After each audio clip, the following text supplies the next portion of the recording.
Dr. Craig, Eddie Tabash from Beverly Hills, California. You mentioned in your opening speech about the importance of miracles in Jesus' ministry, and apparently you did so to demonstrate his need to give an evidentiary proof of his divinity beyond the laws of nature. Otherwise, why would he perform miracles? If our entire salvation is dependent upon accepting Jesus, why does God act in such a hidden fashion today?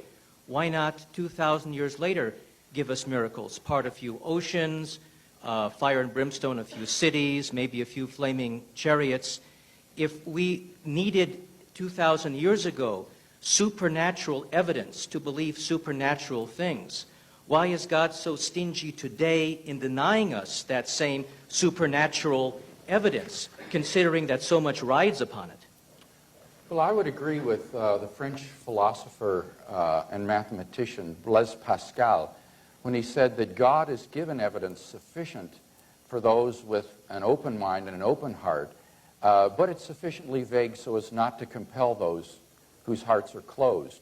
Certainly, God could write in skywriting across the sky, I exist, repent or perish, something of that sort. Or on every atom he could write, created by God. Vote Republican. Yeah.